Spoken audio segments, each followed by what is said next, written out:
Hello guys, आपका स्वागत है। आज मैं बायोलॉजी का वंशागत तथा विविधता के सिद्धांत पार्ट 3 का लेक्चर 1 कराने जा रही हूँ। और ये क्वेश्चन बहुत ही ज़्यादा इम्पोर्टेंट है, तो आप याद कर लेना। ये बेसिक क्लास है, मेंडल के वंशागत की नियम। ठीक है, आप मेंडल के नियम के बारे में पढ़ लेना। ये जो चैप्टर है इसी के अकॉर्डिंग सब है। मेंडल का जन्म सन 1822 ईस्वी में हुआ था। ये जर्मन ऑस्ट्रेलियाई के पादरी थे।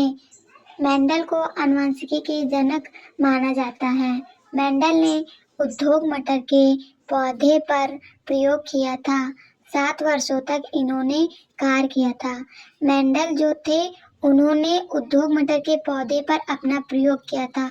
मेंडल ने अपने प्रयोग में मटर के पौधे इसलिए लिए थे क्योंकि ये एक लिंगी दो लिंगी दोनों होते हैं और उसमें नर भाग मादा भाग दोनों पाए जाते हैं। ये कम वर्षीय होते हैं, जल्दी से जल्दी अपना लक्षण प्रदर्शित करते हैं। यही कारण है इसका। ठीक है, और मेंडल के नियम की असफलता है, मतलब इनका नियम क्यों नहीं सफल हुआ। तो गेगोर जॉन मेंडल ने सन 1865 इन्होंने छोटे पत्रिका में अपने प्रयोग को प्रकाशित किया था। मेंडल ने जिस अखबार में अपने नियम प्रस्तुत किए उस अखबार को बड़े बड़े वैज्ञानिक नहीं पढ़ते थे। मेंडल का नियम सांख्यिकी पर आधारित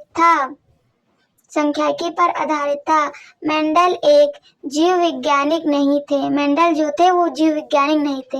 मेंडल ने जिस समय अपना नियम दिया था उस समय डार्विन का ओरिजिन ऑफ स्पीसीज का पुस्तक प्रकाशित हुआ था।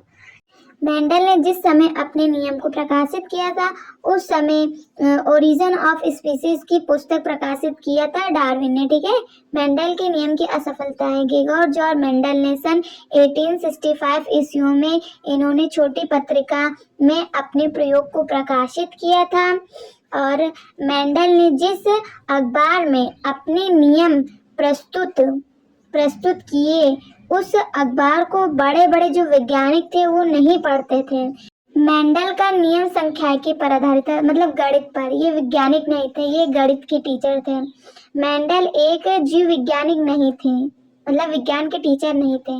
मेंडल ने जिस समय अपना नियम दिया था उस समय डार्विन का ओरिजिन ऑफ स्पीसीज, मतलब पीढ़ी वाला प्रकाशित हुआ था। ओरिजिन ऑफ स्पीसीज के बारे में डार्विन ने बताया था, इसीलिए इनका जो नियम था वो प्रकाशित नहीं हो पाया था।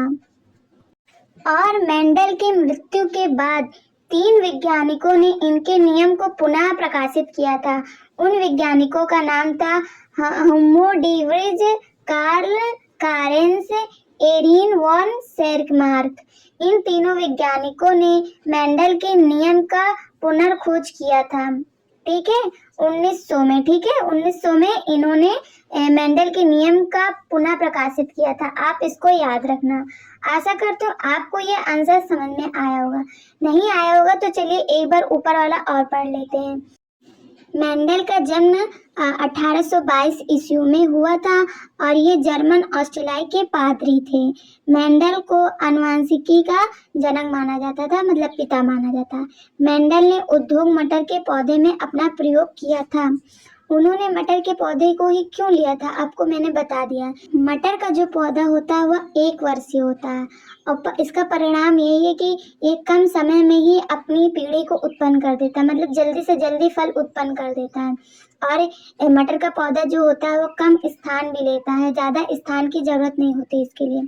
और ये मटर के पौधा जो होता है उसमें 14 क्रोमोसोम होता है। 14 क्रोमोसोम मतलब 14 गुणसूत्र उपस्थित होते हैं।